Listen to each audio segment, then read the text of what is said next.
안녕하십니까? 예, 우리 새해 첫 주일이네요. 우리 옆 사람과 이렇게 인사하면 좋겠습니다. 해피 뉴 이어. 예, 반갑습니다. 예, 잘 오셨습니다. 2026년 새해 첫 주일을 허락하신 하나님을 찬양합니다. 아멘. 새해 첫 시작과 함께 창세기 말씀을 이제 볼 텐데요. 오늘 말씀은 창세기 1장 말씀입니다.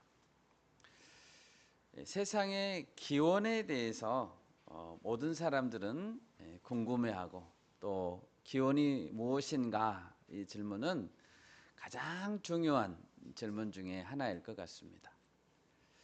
우리가 읽은 이 창조의 사건을 글로 기록한 사람은 누구였을까요? 잘 아시다시피 모세입니다. 신명기 34장 10절에서는 모세가 어떤 자였는지 이렇게 기록하고 있습니다. 그 후에는 이스라엘에 모세와 같은 선지자가 일어나지 못하였나니 모세는 여호와께서 대면하여 아시던 자요 라고 기록했습니다. 하나님께서 대면하여 얼굴과 얼굴을 맞대어 아시는 자였다. 그런 자가 모세였다라고 했습니다. 창조의 그 6일간의 과정을 아무도 본 적은 없지만 모세는 하나님께 계시를 받아서 이것을 책에 기록했습니다. 여러분, 우리가 어떤 멋진 예술 작품이나 멋진 건축물을 감상한다고 생각해 봅시다. 우리가 지금 감상하고 있어요. 그러면 그 작품을 보는 즉시 우리 머릿속에 떠오르는 생각이 있습니다. 누가 만들었을까? 누가 이 멋진 작품을 만들었을까? 누가 이 건축물을 디자인하고 설계했을까? 대단하다. 자연스럽게 이런 생각을 하게 됩니다. 왜냐하면 무엇이든지 저절로 생겨나는 것은 없기 때문입니다. 로마서 1장 20절입니다. 창세로부터 그의 보이지 아니하는 것들 곧 그의 영원하신 능력과 신성이 그가 만드신 만물에 분명히 보여 알려졌나니 그러므로 그들이 핑계하지 못할지니라.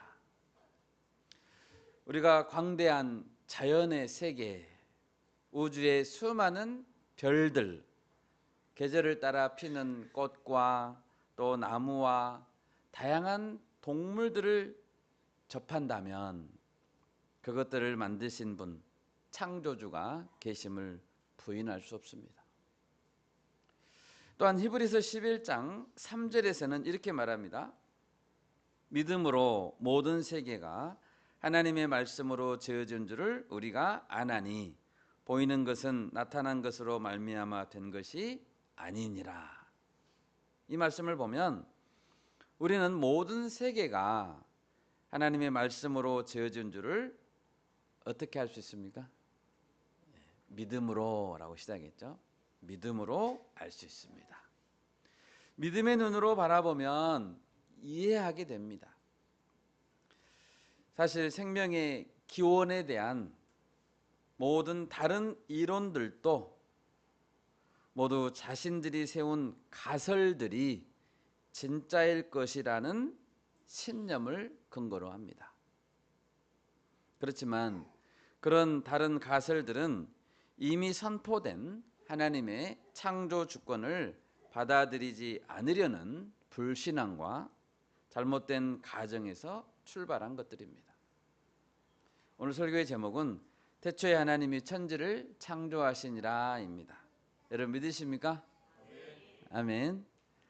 우리는 창세기 1장 본문에서 어떤 사실들을 알 수 있을까요? 첫째로 창조의 주권자는 하나님이시다라는 것을 알 수 있습니다. 1절을 보십시오. 태초에 하나님이 천지를 창조하시니라. 아멘. 성경 전체를 시작하는 창세기 1장 1절에서 주어는 하나님이십니다. 하나님은 성경 전체의 주관자이십니다. 이 하나님이 창조라는 행동을 실행에 옮겼습니다. 하나님의 창조의 행동에는 어느 누구의 도움도 없었고 또 어느 누구의 방해도 없었습니다. 태초에라는 단어는 인류 역사의 출발점을 말합니다. 창세기 1장의 첫째 날은 시간의 출발점입니다. 첫째 날 창세기 1장에 나온 이것을 봤으니까 맨 마지막 장을 한번 생각해 봅시다. 요한계시록 맨 마지막 장, 성경의 맨 마지막 페이지에 예수님이 말씀했습니다. 요한계시록 22장 13절인데요. 나는 알파와 오메가요, 처음과 마지막이요, 시작과 마침이라. 아멘. 시작도 하나님, 마침도 하나님이십니다. 인류 전체의 처음과 마지막, 그리고 내 인생의 첫날과 마지막 날도 하나님이 주관하시고 정하셨음을 믿습니다. 아멘. 또한 하나님의 창조는 아무것도 없는 데서, 아무 재료가 없는 데서 만든 완전한 창조입니다. 여러분, 무에서 유로의 창조를 어떤 과학적 가설로 설명할 수 있겠습니까? 무에서 유. 에너지 불변의 법칙이라는 법칙이 있습니다. 에너지 불변의 법칙 혹은 에너지 보존의 법칙. 이것은 어떤 고립된 시스템 내에서 에너지의 총량은 외부와 교류가 없다면 생성되거나 소멸되지 않고 단지 형태만 변할 뿐 항상 일정하게 유지된다라는 법칙입니다. 그 전제는 외부와 교류가 없다면입니다. 없다면 그 시스템 안에 있는 모든 에너지는 불변하다는 거죠. 물리학의 근본 중의 근본 법칙입니다. 운동 에너지, 열 에너지, 화학 에너지 등 여러 에너지 형태가 서로 그 안에서 변할 수는 있지만 그 합은 절대로 변하지 않는다는 것을 의미합니다. 열역학 제1법칙입니다. 여러분, 인간의 과학은 이 근본 법칙을 초월할 수 없습니다. 과학은 그것을 설명할 수 없습니다.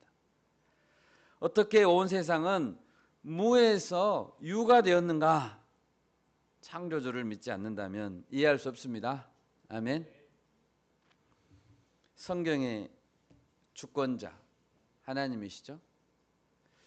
성경은 인간이 갇혀 있는 물리적 법칙을 초월한 수많은 이야기로 가득 차 있습니다. 예수님께서 성육신하셨고 이 땅에서 행하신 수많은 표적들, 그리고 그 표적들에 관한 목격자들의 증언은 하나님이 어떤 분이라는 사실을 보여주고 있습니다. 어떤 분이십니까? 창조의 하나님이시라는 거죠. 우리는 모두 전능하신 창조주 하나님을 믿어야 합니다. 아멘. 믿어야 합니다. 둘째로 오늘 본문에 보면 하나님은 빛을 창조하셨습니다. 2절을 보십시오. 땅이 혼돈하고 공허하며 흑암이 깊음 위에 있고 하나님의 영은 수면 위에 운행하시니라.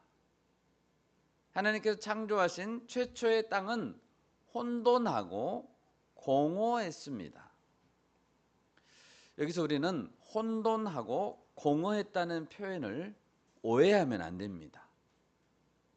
혼돈했다는 것은 혼란스럽다는 뜻이 아니라 아직 형태가 갖추어지지 않았다라는 뜻입니다. 공허했다는 것은 허무감, 무의미함을 의미하는 것이 아니라 채워지지 않았고 아직은 비어있다라는 뜻입니다. 하나님의 창조의 손길은 모양을 앞으로 만들어 갈 것이고 빈 공간에 하나하나 채워 가실 것입니다. 하나님의 영은 수면 위에 운행하셨습니다. 하나님의 영은 성령님이시죠. 말씀이신 예수님과 함께 성령님께서도 삼위일체 하나님으로서 창조의 주체로 참여하셨습니다. 3절을 보십시오. 하나님의 첫 창조의 작품은 빛이었습니다.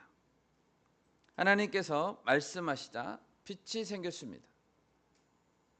우리 요한복음 1장 1절에서 4절 한번 찾아볼까요? 요한복음 1장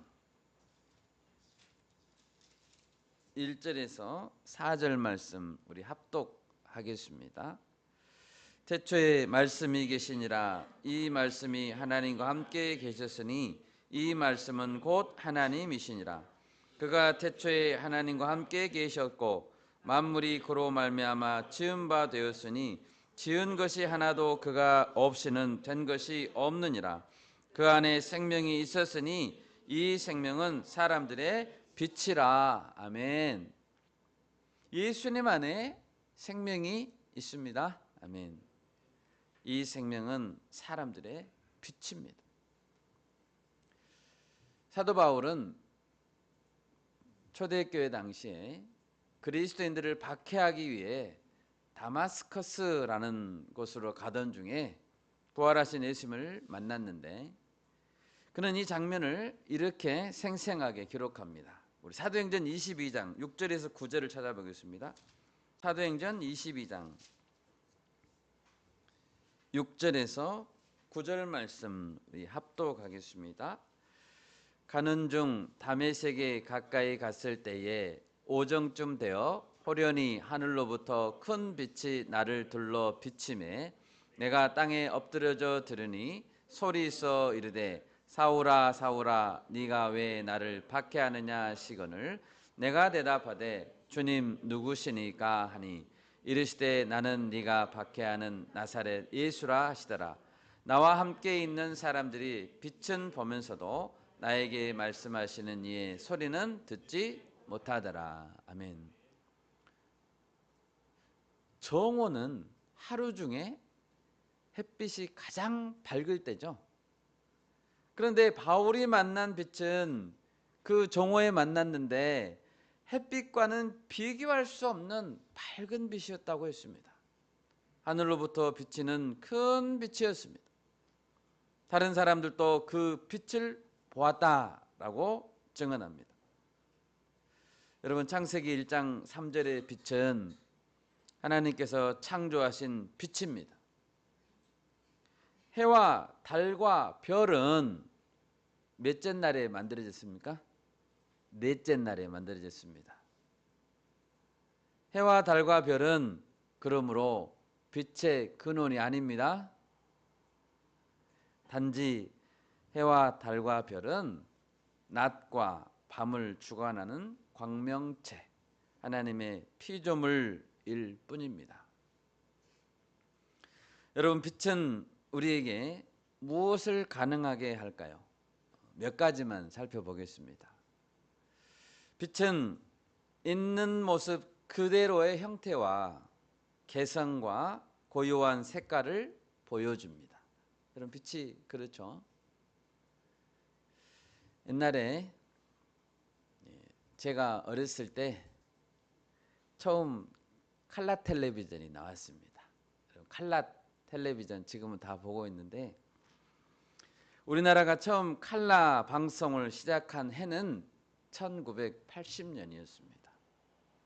그 전에는 모두 흑백 텔레비전이었습니다. 동네 사람들은 칼라 텔레비전이 있는 집에 모여들어서 신기한 눈으로 텔레비전을 봤습니다. 흑백 텔레비전에서 화려한 동물, 식물을 제대로 볼 수 있을까요? 볼 수 없겠죠. 흑백 텔레비전은. 화려한 공작새, 카멜레온, 그들이 그처럼 아름다운 색깔을 가지고 있다는 것은 흑백 텔레비전은 볼 수 없습니다. 빛이 없으면 제대로 볼 수 없어요. 고가의 OLED TV, 최근에는 마이크로 RGB TV가 나온다고 합니다. 마이크로 RGB TV를 봐야 겨우 조금 알 수 있습니다. 그래도 인간의 기술로는 하나님의 창조의 작품의 색깔을 다 표현할 수 없습니다. 여러분, 하나님은 최고의 미술가이십니다. 아멘. 최고의 미술가세요. 굳이 TV로 표현하기 힘든 칼라를 창조의 작품에 하나님은 왜 색칠을 하셨을까요? 하나님 색칠을 너무 좋아하시는 것 같아요. 하나님은 혼자 감상하지 않고 우리에게 야 함께 감상하자라고 하시는 거예요. 함께 감상하자. 우리는 그 하나님을 즐거워하고 높여드려야 됩니다. 하나님의 탁월한 미술 감각을 높여드립시다. 아멘. 우리 주변에 지체들을 보면, 사람들을 보면 하나님의 빛으로 밝게 빛나는 지체는 하나님이 주신 개성과 하나님이 주신 달란트로 즐겁게 피어나고 섬깁니다. 사람도 그렇습니다. 하나님의 빛이 있으면 사람도 밝게 빛나고 컬러풀해집니다. 그런데 하나님의 빛이 없는 어두운 사람들은 얼굴이 시커멓게 됩니다. 그리고 감사와 웃음이 사라집니다. 우리 주일학교 어린이들이, 자녀들이 자신이 받은 하나님께 받은 놀라운 잠재력과 개성을 마음껏 발휘하려면 빛 대신 하나님 앞에서 자라야 함을 믿습니다. 아멘. 또한 빛은 길을 보여줍니다. 빛이 없을 때는 어디가 어디인지 알 수 없었지만 빛이 비춰지자 길과 방향이 보이는 겁니다. 우리가 인생의 방향을 알지 못해서 방황할 때는 그러므로 하나님의 빛이 필요한 겁니다. 시편 119편 105절은 말씀합니다. 주의 말씀은 내 발의 등이요 내 길의 빛이니이다. 주의 말씀이 내 발을 비추는 등불이고 내 앞길을 비추는 빛입니다.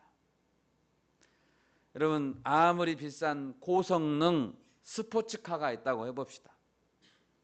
헤드라이트가 망가지면 엑셀레터를 밟을 수가 없어요. 무서워서 밤에.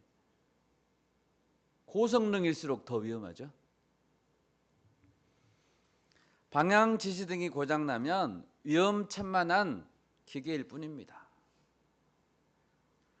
공부를 많이 한 척척 박사도 어디로 가야 할지 모르면 그 지식은 오히려 사람을 죽이는 지식이 됩니다. 지식이 사람을 죽여요. 지식은 그러므로 빛 안에 있어야 합니다. 또한 빛은 깨끗하게 해줍니다. 빛은 태웁니다. 자릅니다. 빛은 병균을 죽이고 악한 세포를 죽입니다. 빛은 치료하는 광선입니다. 빛은 성도의 거룩함을 유지해 줍니다. 시편 119편 9절에서 말합니다. 청년이 무엇으로 그의 행실을 깨끗하게 하리까? 주의 말씀만 지킬 따름이니이다. 주의 말씀을 지키는 것 외에는 그의 행실을 깨끗하게 할 수 없다는 거죠. 주의 말씀은 빛이신 예수 그리스도의 말씀입니다. 여러분, 죄악이 우리를 미혹할 때가 있습니다. 죄가 파고들려고 할 때 우리는 어떻게 해야 합니까? 말씀을 내게 선포해야 됩니다. 말씀을 내 안에 선포해야 됩니다. 말씀이 선포되지 않는다면 결코 어둠을 이길 수 없습니다. 계속해서 죄에서 벗어나지 못하고 영적 침체에 빠져 있다면 그 원인이 무엇이겠습니까? 회개하지 않고 신앙에서 멀어진다면 그 원인이 무엇이겠습니까? 빛 대신 말씀이 없고 그 말씀에 순종하지 않기 때문입니다. 구약 성경에 보면 제사장들이 해야 될 일들 중에서 가장 기본적인 일이 있었습니다. 그것은 저녁부터 아침까지 성소 안에 등불을 꺼뜨리면 안 됐습니다. 레위기 24장 2절입니다. 이스라엘 자손에게 명령하여 불을 켜기 위하여 감람을 찌어낸 순결한 기름을 네개로 가져오게 하여 계속해서 등잔불을 켜둘지며 라고 했습니다. 이 기름은 백성들이 가져와요. 순결한 기름은 백성들이 가져오고 등불은 제사장들이 켜는 거예요. 우리는 각 개인 안에 그리고 공동체 안에 거룩한 등불을 켜야 합니다. 순결한 등불을 계속 켜놓아야 합니다. 마지막으로 빛은 무엇보다도 생명의 근원입니다. 빛이 없다면 생명은 존재할 수 없습니다. 빛은 능력이고 빛은 에너지입니다. 만약 어떤 사람을 오랫동안 독방에 가두어 놓는다고 해봅시다. 빛도 다 없는 독방에 가두어 놓으면 어떻게 될까요? 각 사람의 그 신체와 마음에 어떤 변화가 나타납니다. 사람의 신체의 리듬은 신체는 리듬이 있습니다. 신체의 리듬은 수면을 중심으로 잠을 중심으로 하루로 세팅되어 있습니다. 어둠 속에 지내면 밤과 낮의 구분이 없어집니다. 시간 감각을 상실하고 신체의 일일 주기 리듬이 깨집니다. 면역 체계는 급격히 악화되고 건강에 문제가 생기기 시작합니다. 빛에 노출되지 않으면 우울감, 불안감이 생깁니다. 그래서 서서히 죽어가는 거죠. 여러분, 빛이 없다면 만물은 살아갈 수 없습니다. 우리가 생명과 빛 대신 하나님을 영접할 수 있기를 바랍니다. 아멘. 빛이 비추면 흑암 가운데 빛이 비추면 어떤 현상이 생깁니까? 빛이 비추면 흑암은 순식간에 사라집니다. 온데간데 없이 사라집니다. 어떤 속도로 사라집니까? 빛의 속도로 사라집니다. 흑암은 절대로 빛을 이기지 못합니다. 거대한 흑암, 칠흑 같은 흑암도 바늘구멍만한 빛이 들어오면 흑암은 사라지게 되어 있습니다. 그렇죠? 바늘구멍 같은 그 빛을 보고 찾아가는 영화들도 있잖아요. 우리 마음에 말씀의 한 줄기 빛이 임하기를 바랍니다. 아멘. 병든 영혼이 치료될 수 있기를 바랍니다. 하나님의 창조 목적에 맞는 다양한 나의 달란트, 다양한 칼라, 다양한 개성을 빛 가운데서 마음껏 발휘하면서 하나님의 사명을 감당하는 올해가 되기를 바랍니다. 아멘. 마지막 셋째로, 하나님께서 창조하신 세상은 하나님께서 보시기에 좋았습니다. 하나님은 주권자로서 피조물들의 세계를 질서 있게 통치하고자 했습니다. 다스리고자 했습니다. 하나님은 다스리시는 분이십니다. 4절을 보십시오. 1장 4절입니다. 하나님은 빛과 어둠을 어떻게 했습니까? 나누었습니다. 6절에 보면 물 가운데 공창이 있게 하시고 공창 위의 물과 공창 아래의 물로 나누었습니다. 공창은 다른 말로 하면 창공이죠. 공간이죠. 그러니까 하늘 위에도 물이 있게 하셨고 하늘 아래에도 물이 있게 하셨습니다. 위에 있는 물은 비가 되어서 내리고 아래에 있는 물은 증발하여 위로 올라가죠. 그래서 위 아래의 물은 계속해서 순환하면서 생명이 살 수 있는 환경을 만들었습니다. 또한 9절을 보면 하나님은 하늘 아래의 물을 한 곳으로 모이게 하시고 땅과 물을 나누셨죠. 여러분, 하나님 지금 뭐 하고 계십니까? 자꾸 나누고 있어요. 이렇게 나눈다는 것은 뭔가를 정리하고 구분하고 질서를 세운다는 의미입니다. 통치하신다는 의미죠. 또한 하나님은 그 나눈 것들에게 이름을 붙여줬습니다. 5절에서 빛은 뭐라고 이름 붙여줬습니까? 낮이다. 어둠에게는 너는 밤이다 라고 이름을 붙여줬습니다. 8절에서 궁창은 뭐라고 이름을 붙여줬어요? 이름을 뭐라고 붙여줬어요? 하늘이라고 했네요. 우리 공동체에도 하늘이가 있는데, 예. 하나님께서 이름을 붙여줬습니다. 너는 하늘이야. 10절에서 뭇은 땅이라 부르셨습니다. 그리고 모인 물, 한 군데 너희들은 모여 있어라. 이 물은 바다라고 이름을 지어줬습니다. 여러분, 왜 하나님은 각자에게 각각 다른 이름을 주셨을까요? 하나님의 뜻과 목적과 계획, 하나님의 질서를 담아서 이름을 주신 것입니다. 이름을 주신다는 것은 그것의 개념을 세우는 것이고 정의, 정체성을 세운다는 것을 의미합니다. 그것이 이름이 가진 의미입니다. 낮과 밤은 어떤 일을 해야 되죠? 낮과 밤은 계속 교대로 교차하면서 하루를 만들어야 됩니다. 낮과 밤은 명명되고 시작될 때부터 교차하면서 하루를 만들도록 사명을 받은 것입니다. 여러분 잘 들으세요. 낮과 밤은 명명될 때부터 시작될 때부터 교차하면서 하루를 만들도록 사명을 받았다고요. 그 첫날부터 시간의 개념이 생겼죠? 창조의 첫날에 낮과 밤이라고 이름을 지어 주셨으면 오늘 2026년 1월 4일입니다. 오늘도 낮과 밤이 교차하고 있어요. 하나님의 명령에 순종하고 있는 거죠. 그 하루는 변치 않는 24시간입니다. 둘째 날, 셋째 날, 넷째 날, 다섯째 날, 여섯째 날, 일곱째 날 계속 동일한 24시간입니다.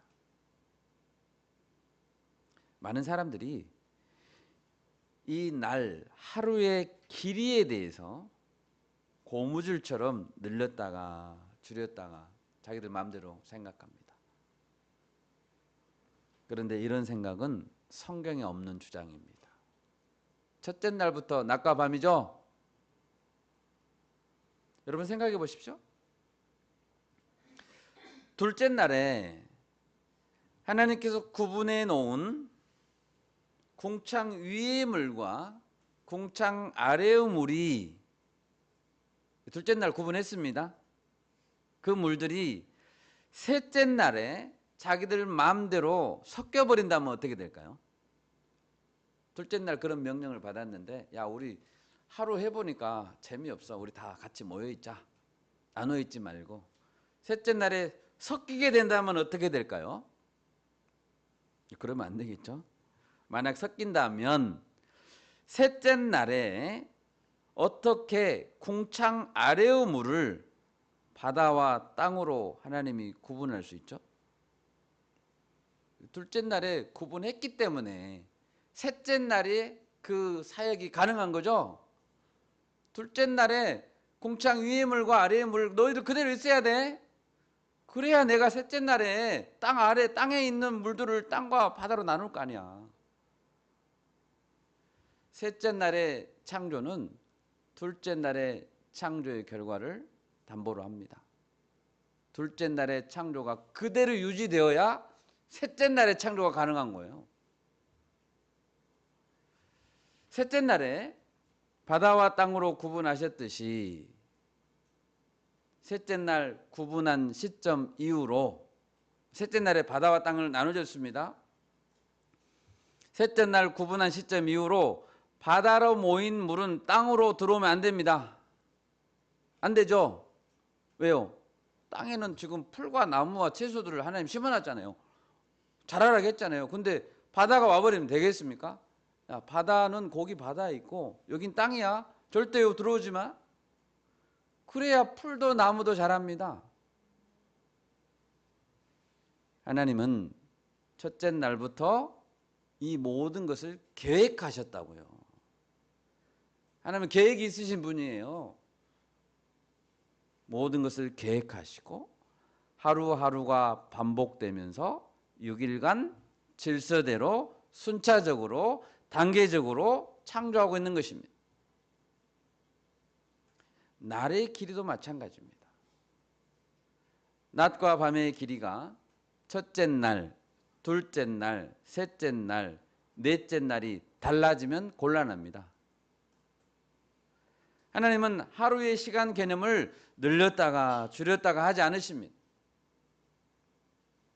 하나님 이렇게 하지 않습니다. 예를 들면 하나님은 첫째 날을 만들고 나서 하루를 2억 4천만 시간으로 만들자 이렇게 생각해 놓고 하루 이틀 지나고 나니까 야 2억 4천만 시간이 너무 긴 것 같아. 그러니까 넷째 날부터는 24시간이야? 이렇게 하지 않았다는 거죠. 하나님은 질서의 하나님이세요.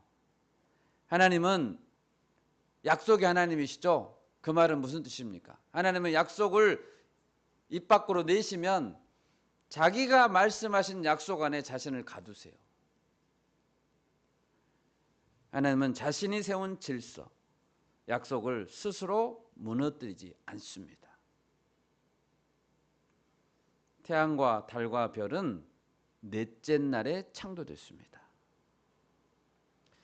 밝은 낮을 만들기 위해서 태양이 필요했습니까? 첫째 날 밝은 낮을 만드셨잖아요. 태양이 필요하셨어요? 필요 안 했잖아요. 태양은 넷째 날 만들어졌다니까요. 밝은 낮을 만들기 위해서 태양은 필요 없었어요. 마찬가지로 낮과 밤의 개념, 하루의 개념을, 이 시간의 개념을 만들기 위해 태양과 지구가 꼭 필요한 게 아닙니다. 자전과 공전이 꼭 필요한 게 아니라고요. 지구와 태양이 가장 정확한 시계죠. 그런데 그 말은 틀렸습니다. 왜요? 하나님이 정하신 낮과 밤의 그 시간이 가장 정확한 시계입니다. 태양은 고작 넷째 날, 행성들은 고작 넷째 날에 나왔다고요. 여러분, 하나님은 시작과 나중이요 처음과 끝입니다.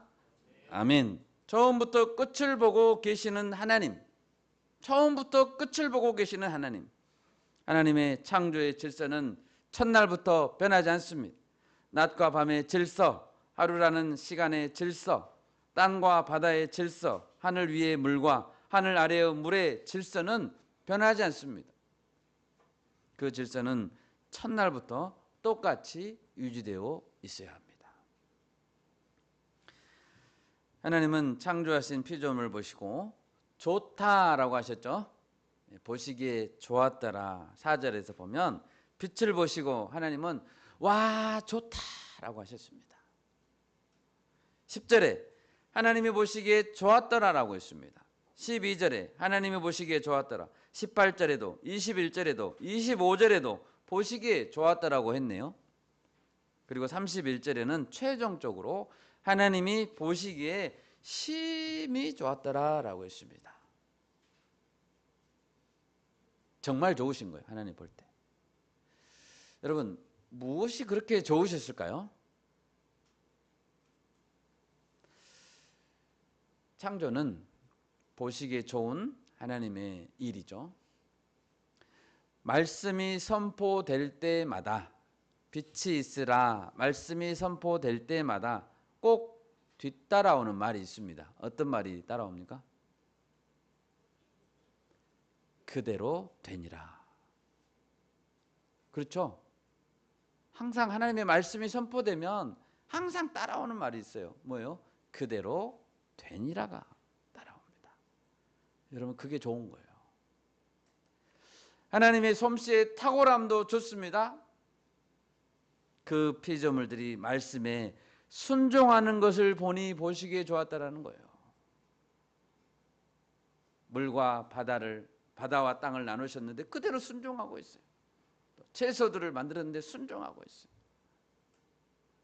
하나님은 창조의 결과들로 인해 그 전능하심, 탁월하심뿐만 아니라 그 선하심을 드러내고자 하십니다. 그러므로 하나님은 모든 피조물들이 올려드리는 영광을 받기에 합당하신 분인 것입니다. 모든 피조물들이 하나님께 영광을 돌리는 방법은 무엇일까요? 입술로 찬양을 뿐만 아니라 그 창조 질서 안에 머무는 거예요.